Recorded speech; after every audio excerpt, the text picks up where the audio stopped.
Hello साथियों, बायोडा में आपका स्वागत है। आज जो है आप लोगों को रिप्रोडक्शन इन फ्लावरिंग प्लांट्स यानी पुष्पीय पौधे में लैंगिक जनन, आज हमारा चैप्टर नंबर 2 आज हम लोग स्टार्ट करने जा रहे हैं। स्टार्ट करने से पहले आप लोगों को कुछ हम लोग समझाएंगे, ठीक है। आते हैं समझाने में। देखिए रिप्रोडक्शन इन फ्लावरिंग प्लांट क्या होता है। देखिए रिप्रोडक्शन यानी पुष्पीय पौधे में क्या है, लैंगिक जनन। पुष्पीय पौधे में क्या है, लैंगिक जनन। तो हम सब जानते हैं कि क्या होता है ना कि किसी भी प्लांट्स को हम लोग देखते हैं, यानी किसी भी एंजियोस्पर्मिक प्लांट्स को यदि हम लोग उखाड़ करके देखते हैं तो हमें दो भाग दिखाई देता है। कितने भाग दिखाई देते हैं बच्चे? दो भाग। एक दिखता है निचला भाग, एक दिखता है ऊपरा भाग। यानी कि एक मान लेते हैं हम लोग, ये फ्लावर ले लेते हैं, यदि मान लेते हैं ये हमारा ऊपर का भाग है और ये हमारा नीचे का भाग है। सर ये हमारा क्या है, मान लेते हैं यही प्लांट्स हैं, ये क्या था कि नीचे का भाग और ये रहता ऊपर का भाग। तो किसी प्लांट्स को यदि हम लोग जमीन से ऐसे उखाड़ते तो हमें कितना भाग दिखाई देता है सर? दो भाग दिखाई देते हैं। कितना? दो भाग। एक होता है रूट सिस्टम और एक होता है शूट सिस्टम। एक होता है क्या, रूट सिस्टम सर, यानी root system, ROOT root SYSTEM root system, और दूसरा होता है shoot system. Sir root system क्या होता है? रूट सिस्टम क्या होता है? तो रूट सिस्टम क्या होता है तो बोलेंगे क्या कि प्लांट्स का वह पार्ट जो रेडिकल से विकसित होता है, प्लांट्स का वह भाग जो मूलांकुर से विकसित होता है और जमीन के अंदर जाता है, जिसे हम लोग रूट सिस्टम कहते हैं। आते हैं सर शूट सिस्टम में। शूट सिस्टम क्या होता है सर? शूट सिस्टम होता है क्या कि फ्लावर में शूट का रूपांतरण जो होता है, रूपांतरण वो रिप्रोडक्शन का कार्य करता है, जनन का कार्य करता है। अब आते हैं शूट सिस्टम में क्या क्या होते हैं, लीफ आते हैं, स्टेम आते हैं और बहुत सारे जो स्टेम, लीफ और बहुत सारे आते हैं। अब क्या है कि विभिन्न प्रकार के स्ट्रक्चर तथा हार्मोन के परिवर्तन के कारण पहले फ्लोरल प्रोमाइडिया उत्पन्न होते हैं। फ्लोरल प्रोमाइडिया में सबसे पहले क्या आता है सर? सबसे पहले बड आता है। ये देख रहे हैं ना, कली। सबसे पहले क्या आता है? बड, और बड के बाद फिर क्या आता है सर? हमारा ये फ्लावर आते हैं। क्या होते हैं? फ्लावर उत्पन्न होते हैं। अब आते हैं बच्चे क्या कि सर फ्लावर, एक टाइपिकल फ्लावर में क्या होता है ना कि 4 प्रकार के पुष्प पत्र होते हैं। 4 प्रकार के क्या होते हैं? पुष्प पत्र होते हैं। क्या होते हैं? एंड्रोशियम, गाइनेशियम, उसके बाद आते हैं आपके क्या आते हैं ये कोरोला, और कोरोला के बाद आ जाएंगे क्या, यानी कि कैलिक्स आ जाएंगे, कैलिक्स, है ना।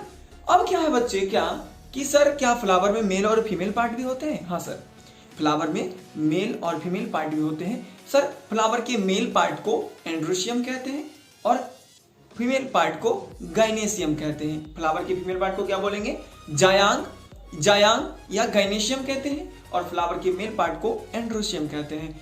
आते हैं सर एक टाइपिकल फ्लावर में मैंने बताया कि 4 प्रकार के पुष्प पत्र होते हैं। सर एंड्रोशियम के एक भाग को क्या बोलते हैं? स्टामेन कहते हैं फ्लावर के। देखिए साथियों, चलते हैं हम लोग अब इस फ्लावर के बारे में। आज हम लोग जानते हैं फ्लावर में क्या क्या पार्ट्स होते हैं, कैसे याद करना है और कैसे बोलना है, ठीक है। अब क्या होता है ना कि सर देखिए सबसे पहले ये फ्लावर लेते हैं। ये फ्लावर क्या बोलना है कि एक ये फ्लावर सामान्यतः फूल जो होते हैं, ये फ्लावर एक डंठल द्वारा जुड़ा होता है। देखिए ना यहाँ पे एक डंठल द्वारा क्या होता है, जुड़ा होता है। देखिए डंठल से जुड़ा हुआ था, जिसको हम लोग पेडिशिल कहते हैं। क्या कहते हैं सर? ये देखिए तोड़ तोड़ के समझाएंगे बच्चे हम आपको। ये क्या होता है, ये पेडिशिल, यानी इसको ब्रिंत बोलते हैं। क्या बोलते हैं सर? ब्रिंत बोलते हैं। उसी प्रकार फिर बोलना है क्या सर कि ब्रिंत के सिरे पर एक फूला हुआ तथा चपटा भाग होता है, जिसे हम लोग थैलमस कहते हैं। ये देखिए फूला हुआ तथा चिपटा भाग था, इसको हम लोग क्या बोलते हैं? थैलमस कहते हैं। क्लियर हो रहे हैं सर?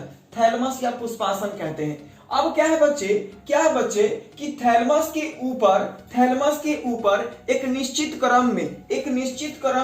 क्रम में क्या होता है कि फ्लावर जो होता है ये व्यवस्थित रहता है। अब ने बताया क्या कि एक टाइपिकल फ्लावर में कितने पुष्प पत्र होते हैं? 4। क्या होते हैं? एंड्रोशियम, गाइनेशियम और कैलिक्स, कोरोला। अब आते हैं हम लोग समझने पे। देखिए किसी भी फ्लावर में मेल और फीमेल पार्ट होते हैं। फीमेल पार्ट को गाइनेशियम, उसके एक इकाई को यानी एक भाग को क्या बोलते हैं? गाइनेशियम के एक भाग को सर हम लोग पिस्टिल या कार्पेल कहते हैं। पिस्टिल या कहते हैं, या स्त्री केसर जिसको बोलते हैं, स्त्री केसर कहते हैं। अब क्या है बच्चे, क्या है ना कि उसी प्रकार फ्लावर के मेल पार्ट को, फ्लावर के नर भाग को एंड्रोशियम कहते हैं।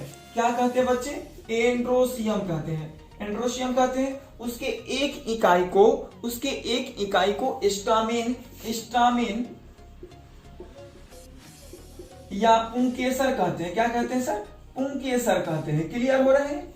क्लियर हो रहे हैं। अब क्या होते हैं सर कि क्या होते हैं कि पिस्टिल कोरोला को यानी कैलिक्स और कोरोला को क्या है कि बाह्यदल दलपुंज और दलपुंज यानी बाह्यदलपुंज और दलपुंज को क्या कहा जाता है? सहायक अंग कहा जाता है। क्या कहा जाता है बच्चे? सहायक अंग कहा जाता है। जबकि मेल और फीमेल पार्ट यानी कि स्टामेन और पिस्टिल और कार्पेल को आवश्यक अंग यानी इसेंशियल ऑर्गेन कहा जाता है।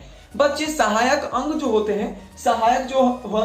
हैं वो क्या करते हैं? फ्लावर को आकर्षक बना कर रखते हैं। क्या बना कर रखते हैं बच्चे? आकर्षक बना कर रखते हैं। अब मैंने यहां तक समझाई थी। ये बच्चे कैलिक्स होते हैं। ये देख रहे हैं ना? ये देखिए, ये कैलिक्स होते हैं। क्या होते हैं बच्चे? कैलिक्स। अब बहुत सारा कैलिक्स है, एक नहीं ना सर, बहुत सारा कैलिक्स है। इसके एक भाग को सेपल कहते हैं। क्या कहते हैं बच्चे? कैलिक्स के एक भाग को यानी बाह्यदलपुंज के एक भाग को सेपल कहते हैं। क्लियर हो रहे हैं? हटा दे सर, इसको हटा देते हैं। अब ये क्लियर हो गया सेपल। अब आते हैं बच्चे, ये देख रहे हैं ना, कोरोला है। क्या है बच्चे? कोरोला यानी दलपुंज है। अब कोरोला के एक भाग को यानी एक भाग को पेटल कहते हैं। कोरोला के एक भाग को क्या कहते हैं? पेटल। ये देख रहे हैं ना, कोरोला के एक भाग को पेटल कहते हैं। अब आते हैं फ्लावर में क्या होते हैं? मेल और फीमेल पार्ट तो मैंने समझाया था। फ्लावर के देखिए, ये जो देख रहे हैं ना सर, ये देख रहे हैं, ये फ्लावर का मेल पार्ट और फीमेल पार्ट। सर फ्लावर के मेल पार्ट और फीमेल पार्ट होते हैं। फ्लावर के मेल पार्ट को मैंने बताया क्या था कि एंड्रोसियम कहते हैं और फ्लावर के फीमेल पार्ट को क्या कहते हैं? गैनीशियम कहते हैं। इसके देखिए, फ्लावर के मेल पार्ट के एक भाग को क्या बताया मैंने? फ्लावर के एक भाग पार्ट के एक भाग को स्टामेन के 3 भाग होते हैं। स्टामेन के कितने भाग हो गए? 3 भाग। कौन कौन? Anther, filament, base. अब क्या होता है, चलते हैं कुछ मार्कर के अनुसार समझते हैं। ये फ्लावर का मेल पार्ट है। फ्लावर का क्या है बच्चे? ये मेल पार्ट है। उसमें भी समझाएं अभी। तो ये क्या हो गया? ये एंथर कहलाता है और ये जो होता है वो फिलामेंट हो गया और वो बेस हो गया। उसी प्रकार ये क्या हो गया? फ्लावर का मेल पार्ट यानी एंड्रोसियम का एक यूनिट स्टामेन के कितने भाग? 3 भाग, एंथर, फिलामेंट और बेस यानी कि परागकोश, तंतु और बेस। उसी प्रकार फ्लावर के फीमेल पार्ट को हम लोग क्या बोलते हैं सर? गाइनेशियम कहते हैं। यानी कि गाइनेशियम, उसके एक भाग को हम लोग क्या बोलते हैं सर? क्या बोलते हैं? बोलिए बच्चे, आप लोग क्या बोलते हैं? पिस्टिल या कार्पेल। अब इसके कितने भाग है?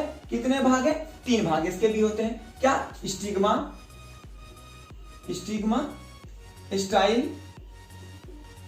स्टाइल और नीचे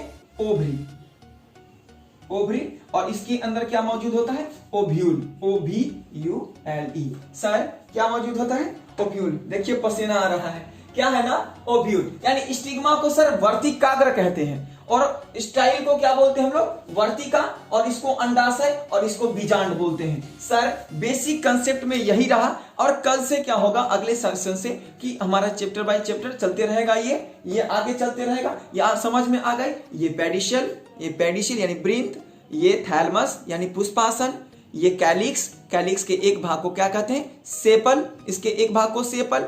ये हमारा कोरोला के एक भाग को पेटल। ये फ्लावर का क्या हो गया? अब क्या हो गया?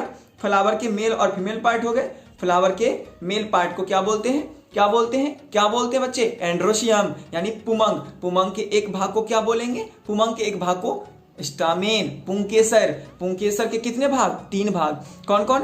Anther, filament. देखिए ना, यार देखिए अभी दिखाई नहीं देगी बच्चे। अब क्या है ना कि इसको तोड़ के समझाना पड़ेगा।